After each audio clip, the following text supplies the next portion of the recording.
Bem, meus queridos amigos, irmãos, muito boa noite. Estamos aqui em mais uma quarta-feira, como sempre acontece, às 20 horas, no nosso programa Herculano, o metro que melhor mediu Kardec. Sempre na companhia querida de Dona Heloísa Pires, educadora, a filha do professor Herculano.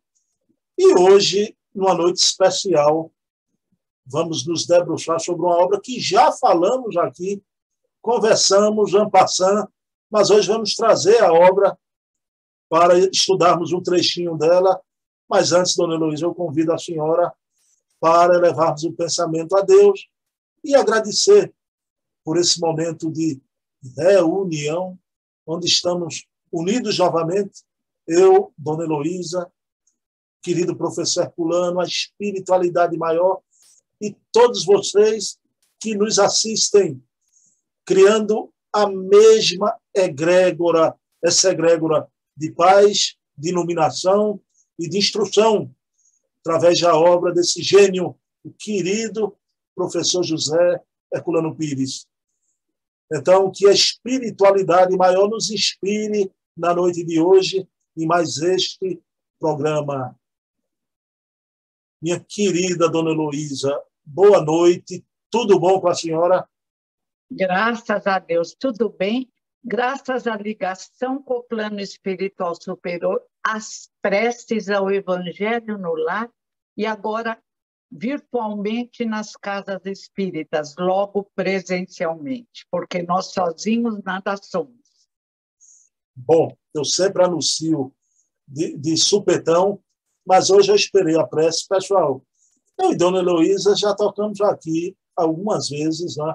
E quando falamos de Dona Virgínia, até aquela passagem que Dona Virgínia pediu ao Herculano para escrever algo sobre mediunidade. Dona Heloísa falou aqui que o Herculano fez a obra, ela pediu para ele ainda tornar mais fácil. Ele fez uma segunda vez, aí para ela não tentar a terceira, ele disse, agora não, agora já está, baixa 2 vezes. Dona Heloísa, está aqui a obra, né? Mediunidade, capa da Má Ideia, linda. A gente vai ver um textozinho dela aqui. Mas eu queria lhe fazer, sempre faço, antes da gente ir para o texto do livro, 2 perguntinhas rápidas. Dona Heloísa, a senhora participa, a gente está em plena pandemia, mas em condições normais de temperatura e pressão. A senhora participa de trabalhos mediúnicos aí em São Paulo? Amo, sempre participei desde jovem. Eu gosto de participar da casa que fica perto da minha casa. Como eu vim para Santana atrás dos meus filhos que casaram, eu participo do mediúnico terça-feira à tarde nas casas André Luiz. Amo principalmente falar com os necessitados, tanto quanto nós mesmos. Pela observação, eu vi que meu pai também amava. E o Chico Xavier, o grande médium, recebia espíritos necessitados e também amava. E esse trabalho, para mim, é indispensável. Eu saio leve, feliz, e não sou eu que doutrino. O plano espiritual superior nos usa como instrumento. Humildade, gente. O planeta Terra é um pontinho entre trilhões de planetas. Quem somos nós? Crianças muito pequenas. Então, vamos ter humildade, compreender a grandeza do trabalho de Kardec e compreender a imensidão do amor de Jesus de Nazaré. Dona Heloísa, uma curiosidade minha, o Herculano tinha uma atividade múltipla. O que esse homem fez em prol da doutrina no Brasil, em vários campos, né?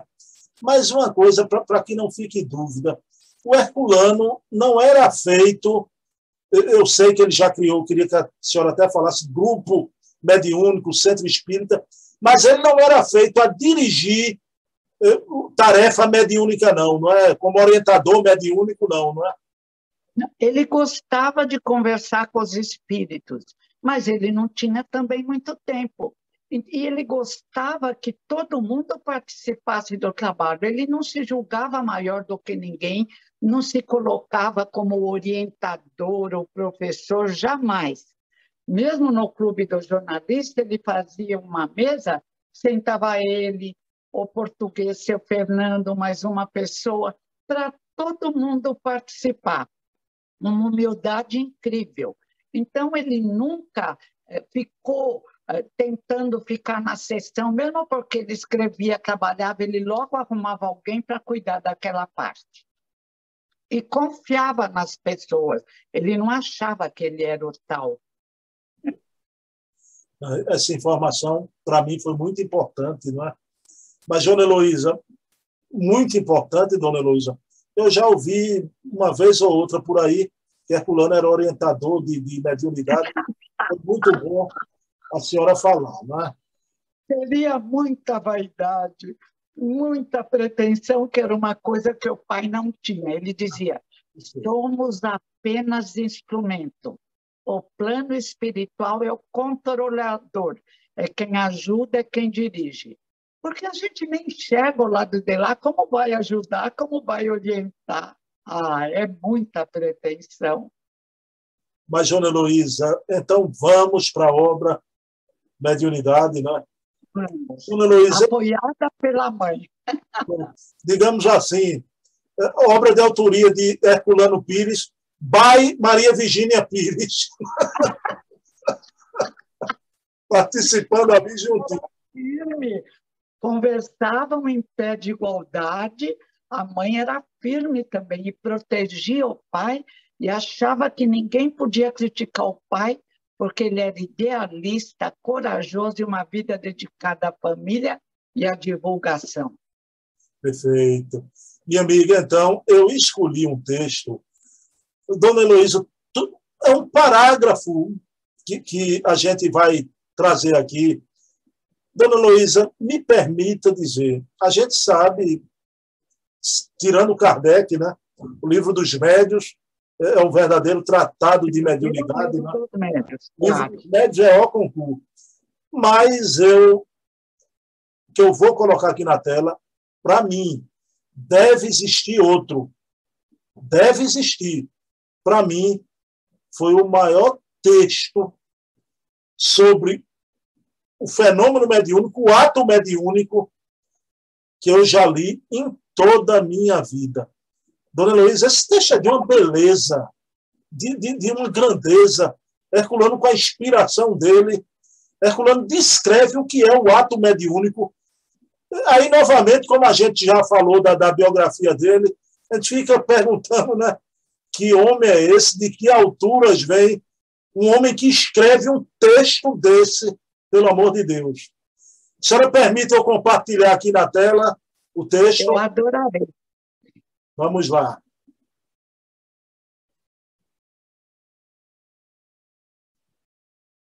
Dá para ver direitinho, Dona Heloísa?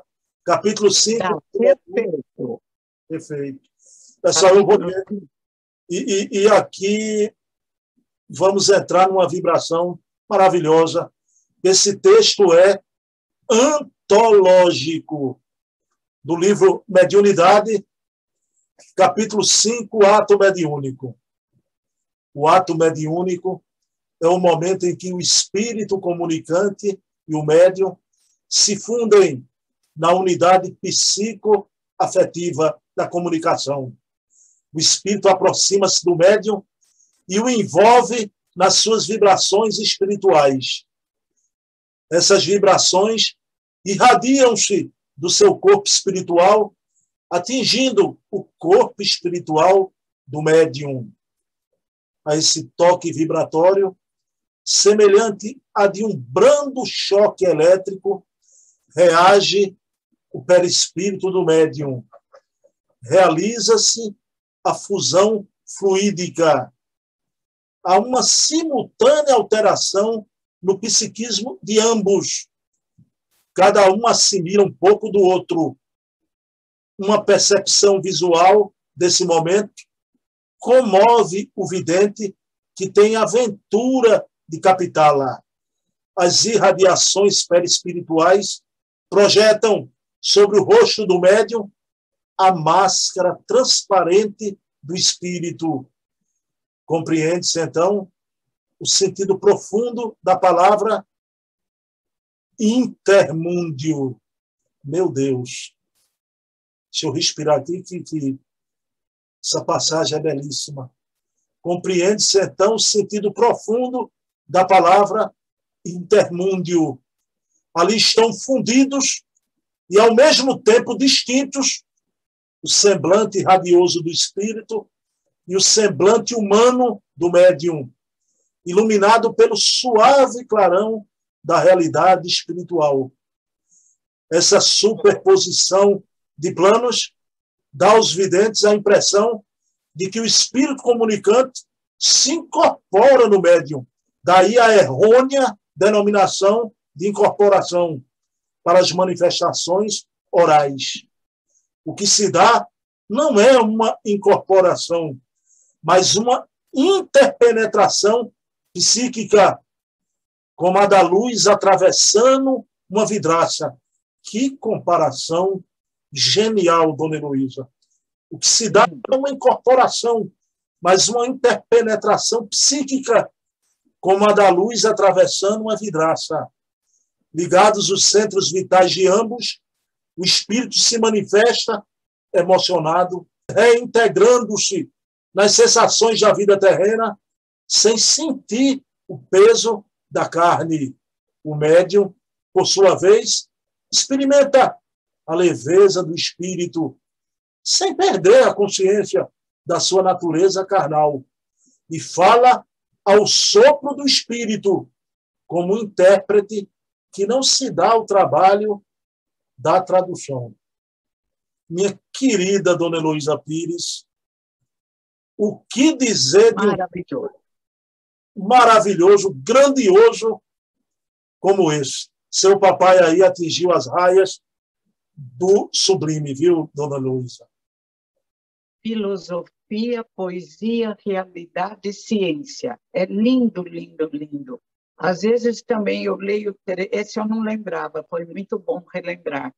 Eu leio trechos do pai dos vários livros e eu me pergunto, mas de onde veio esse espírito?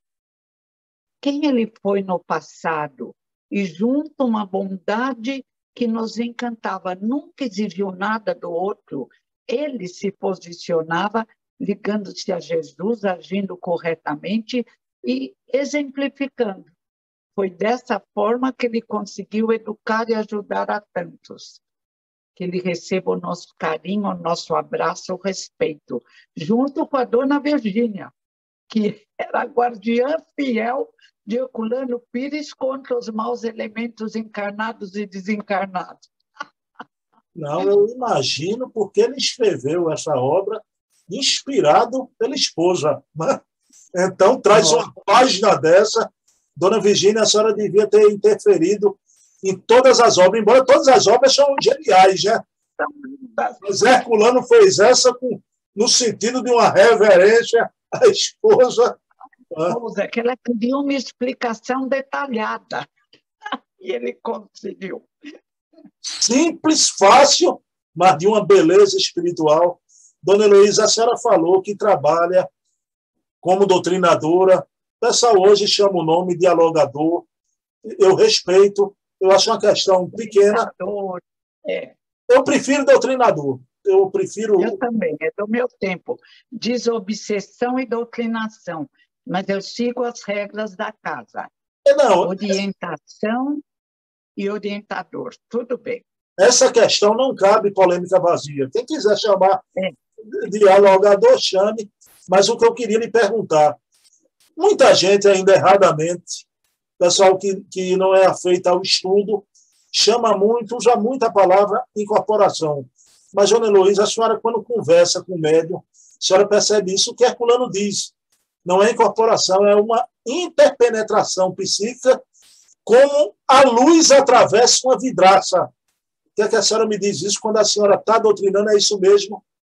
É isso, porque a telepatia, a ligação pensamento a pensamento, e no livro Parapsicologia, hoje amanhã, Parapsicologia e suas perspectivas, o pai explica com propriedade que os parapsicólogos dizem que o pensamento, e Kardec já explicou, traz consigo uma projeção do eu. Então, o psiquismo do espírito comunicante que se liga ao psiquismo do médium e surge o ato mediúnico, que é um ato de beleza como o nascimento de uma flor.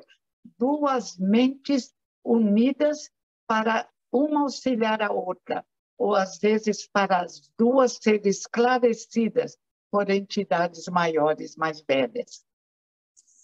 Eu amo o ato mediúnico, amo o respeito e desde muito jovem eu participo orientando, mas sei que não sou eu que posso orientar. Eu sou orientada por entidades maiores que sempre controlam o nosso trabalho, porque eles dão intuição sobre o que o espírito está sentindo, sobre como falar para auxiliá-lo. Dizem, olha quem está ao seu lado, é sua avó, está sentindo. Quer dizer, é lindo. Todos são esclarecidos e auxiliados. Quem se diz orientador, que é orientado, o espírito necessitado, o médium que ouve e quem dirige a reunião. É uma aula para todos. Agora, uma segunda pergunta ainda, dona Heloísa. Quando eu comecei a doutrinar, eu tinha 20 anos de idade, eu me lembro, o meu início de atividade mediúnica na Casa Espírita, eu fui escutar primeiro, aquela fase de aprendizagem, os doutrinadores mais velhos, né? Mais antigos. Dona Heloísa, eu observava que alguns, talvez até a maioria, usavam aquela doutrinação padrão. Todo espírito, com a gama de sentimentos que ali, era a mesma doutrinação. Até que um doutrinador me despertou, ele foi um verdadeiro mestre, coincidentemente, nós não somos parentes, eu conheci ele, jovenzinho, eu na Casa Espírita, com 20 anos, quando eu comecei a participar desse trabalho, eu entrei no Espiritismo antes, com 17 anos. Então, o que eu notei é que ele tinha sensibilidade, que cada entidade, com aquela gama de emoção, era uma doutrinação diferente, de acordo com a idade de cada um. Aí eu lhe pergunto, essa descrição do professor Herculano, quando o doutrinador entra na sala, ele tem que estar investido no caráter de responsabilidade, porque Herculano diz que naquele momento não é mais somente o médium ou somente o espírito comunicante. Naquele momento é a fusão, o intermúndio acontece. Então o doutrinador tem que ter essa sensibilidade. Cada momento a doutrinação entra emoção também, não é? Alguns que se comunicam precisam de muito, muito amor. Outros precisam mais de raciocínio, são convidados a raciocinar.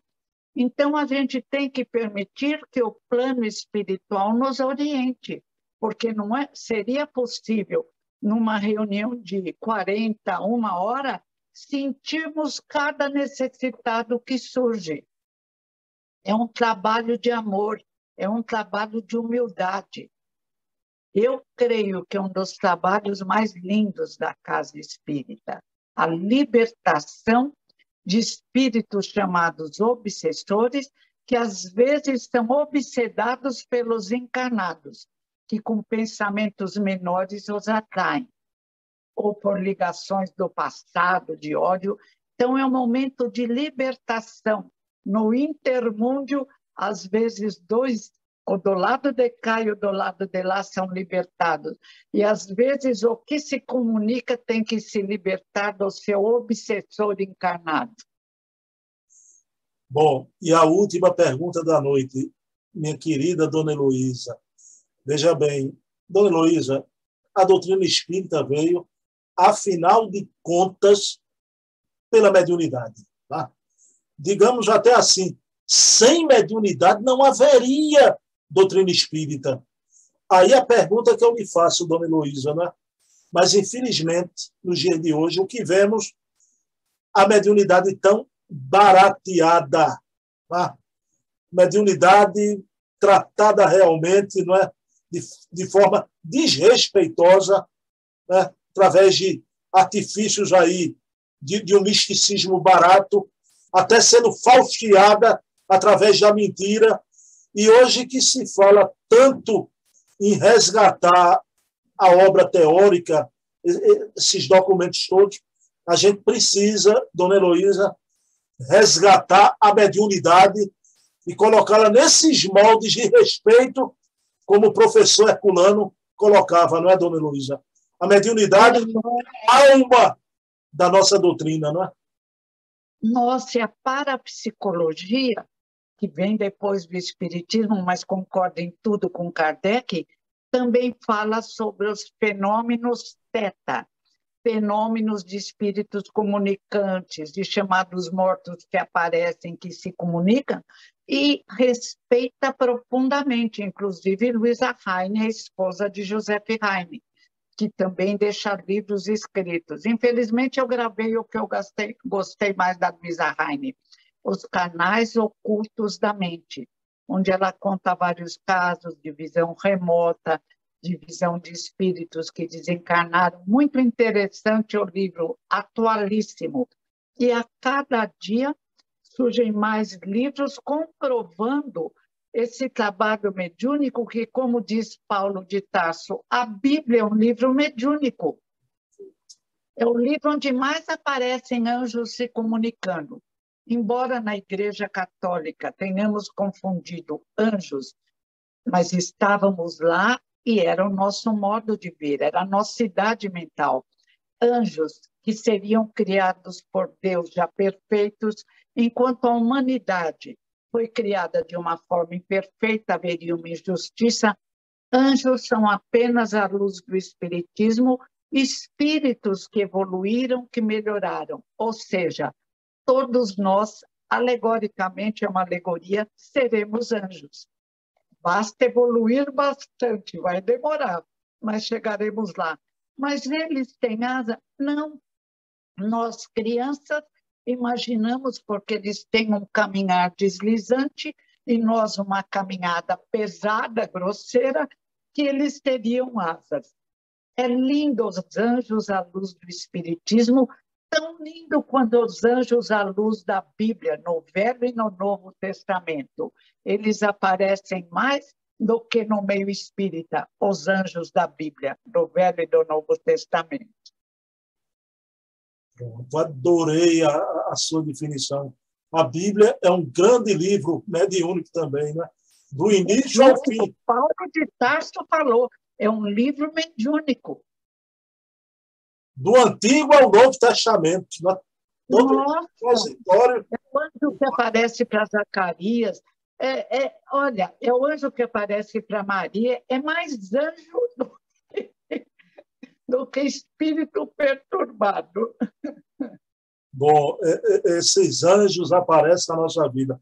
Claro, e vou falar aqui no sentido figurado, pelo amor de Deus, mas o professor Herculano foi como um anjo que passou em nossa vida, e um homem desse tinha que ser ele para descrever de uma forma tão perfeita, tão magistral que é o ato mediúnico, né? E eu acho lindo o intelecto muito desenvolvido, mas ligado ao amor. O coração muito desenvolvido, o amor aos que sofrem, o amor aos desesperados, o amor aos sem comida, sempre procurando ajudar a todos e sentindo a dor do próximo como se fosse dele, como ensinou o mestre dos mestres, Jesus de Nazaré. Bom, nessa noite tivemos aqui as línguas de fogo, né? Através do texto maravilhoso de Herculano e dos comentários sempre. E tem um livro lindo do pai, Visão Espírita da Bíblia. O respeito à Bíblia, a explicação não é a palavra de Deus, mas é a palavra do Espírito que caminhou mais na época, era Jeová, o médium Moisés. Então, é respeitada. Eu adoro ler o Novo Testamento, o Velho Testamento tem algumas histórias que colocávamos em cima da verdade, que nos confunde às vezes um pouco. Mas o Novo Testamento é magnífico, perfeito. Temos que respeitar a primeira revelação, Moisés, que já traz os 10 mandamentos, não matar, não roubar, não honrar pai e mãe. A moral sempre nos acompanhou. Nós é que não conseguimos entender.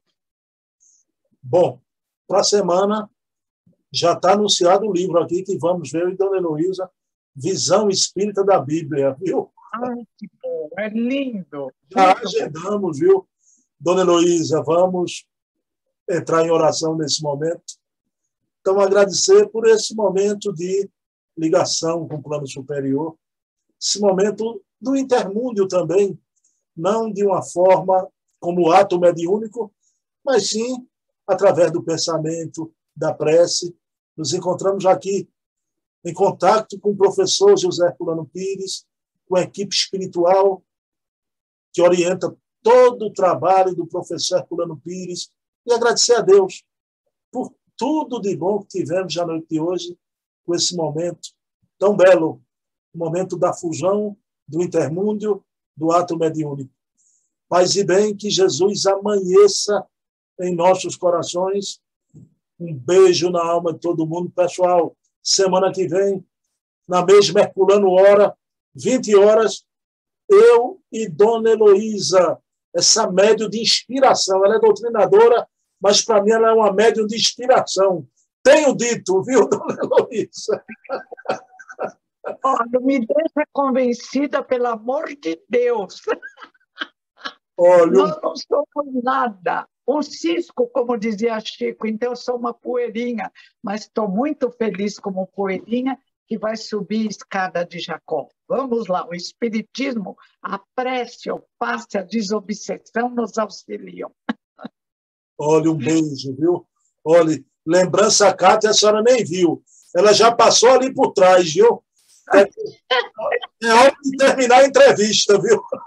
Será que ela está encarnada? Ela passou. Ai, que linda. Obrigada, querido. Beijos também nas suas meninas lindas, no menino. Muito obrigada.